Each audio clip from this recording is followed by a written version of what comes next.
नमस्कार दोस्तों, स्वागत करते हैं आपके अपने YouTube चैनल खाटू श्याम नगरी में। दोस्तों, आज हम खाटू श्याम जी मंदिर के बारे में जानेंगे।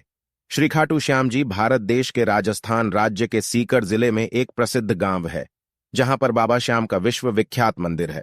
ये मंदिर करीब 1000 साल पुराना है, जिसे 1720 में अभय सिंह जी द्वारा मंदिर का पुनर्निर्माण कराया गया था। इस मंदिर में भीम के पौत्र और घटोत्कच के तीनों पुत्रों में से ज्येष्ठ पुत्र बर्बरीक के सिर की पूजा होती है, जबकि बर्बरीक के शरीर की पूजा हरियाणा के हिसार जिले के एक छोटे से गांव स्याहड़वा में होती है। बड़ी संख्या में भक्त आते रहते हैं। श्री खाटू श्याम जी का बाल्यकाल में नाम बर्बरीक था। उनकी माता, गुरुजन एवं रिश्तेदार उन्हें इसी नाम से जानते थे। श्याम नाम उन्हें कृष्ण ने दिया था। इनका यह नाम इनके घुंघराले बाल होने के कारण पड़ा। बाबा श्याम को श्याम बाबा, 3 बाणधारी, नीले घोड़े का सवार, लखदातार, हारे का सहारा, शीश का दानी, मोरवी नंदन, खाटू वाला श्याम, खाटू नरेश, श्याम धनी, कलयुग का अवतार, कलयुग के श्याम, दीनों का नाथ आदि नामों से भी पुकारा जाता है। कैसे बने बर्बरीक खाटू श्याम जी? इनकी कहानी मध्यकालीन महाभारत से शुरू होती है। खाटू श्याम जी पहले बर्बरीक के नाम से जाने जाते थे। वे अति बलशाली भीम के पुत्र घटोत्कच और प्रागज्योतिषपुर, वर्तमान आसाम के राजा दैत्यराज मूर की पुत्री कामकटंककटा, मोरवी के पुत्र थे। खाटू श्याम जी बाल अवस्था से बहुत बलशाली और वीर थे। उन्होंने युद्ध कला अपनी माता मोरवी तथा भगवान कृष्ण से सीखी। उन्होंने भगवान शिव की आराधना करके उनसे 3 बाण प्राप्त किए थे।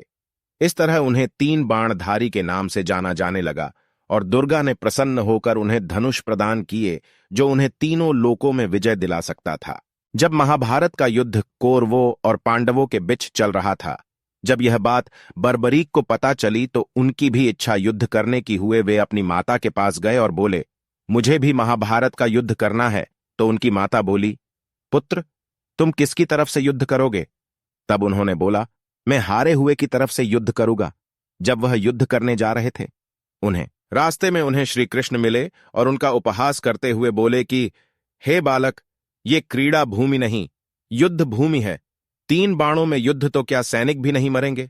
बर्बरीक बोले कि हे ब्राह्मण देव, ये बाण कोई साधारण बाण नहीं है। मेरे आराध्य भगवान शिव ने मुझे ये 3 अचूक बाण दिए हैं। इनसे मैं युद्ध को एक पल में समाप्त कर दूंगा।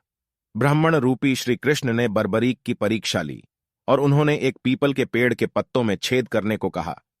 बर्बरीक ने एक ही बाण से संपूर्ण वृक्ष के पत्तों को बिंध दिया, जिससे श्री कृष्ण ने उनसे उनका शीश दान में मांगा। बर्बरीक समझ गए कि ये कोई साधारण ब्राह्मण नहीं है। उसके बाद बर्बरीक ने ब्राह्मण को अपने वास्तविक रूप में आने को कहा। अपने गुरु श्री कृष्ण को सामने देखकर बर्बरीक ने उनसे पूछा कि आपने ऐसा क्यों किया गुरुदेव? तत्पश्चात श्री कृष्ण बोले कि हे बर्बरीक, आज मुझे तुमसे गुरु दक्षिणा चाहिए थी, इसलिए मैंने ये सब किया। बर्बरीक ने कहा कि हे गुरुदेव, मेरा शीश तो आप ले लीजिए, किंतु मैं संपूर्ण महाभारत का युद्ध देखना चाहता हूं। श्री कृष्ण ने वीर बर्बरीक के शीश को अमृत से सींचा और राहु के सिर के समान अजर अमर बना दिया। बर्बरीक के शीश को एक ऊंची पहाड़ी की चोटी पर रखा गया, जहां से उन्हें संपूर्ण युद्ध दिखाई दिया। युद्ध समाप्त होने के बाद पांडवों को अपनी विजय का गर्व हो गया। उनके घमंड को तोड़ने के लिए श्री कृष्ण ने बर्बरीक से पूछा, तो बर्बरीक के शीश ने कहा कि गुरुदेव, श्री कृष्ण के सुदर्शन चक्र ने ही संपूर्ण युद्ध में पापियों का अंत किया है। उसके बाद श्री कृष्ण ने बर्बरीक को कुछ मांगने को कहा, तो बर्बरीक ने श्री कृष्ण से उनका सांवला रंग मांगा। बर्बरीक के इस निस्वार्थ बलिदान को देखकर श्री कृष्ण बोले कि मेरा सांवला रंग तुम्हारा हुआ बर्बरीक, साथ ही मेरी सभी 16 कलाएं तुम्हारे शीश में समाहित होंगी। तुम्हारी पूजा मेरे श्याम नाम से की जाएगी और तुम मेरे ही प्रतिरूप बनकर पूजे जाओगे।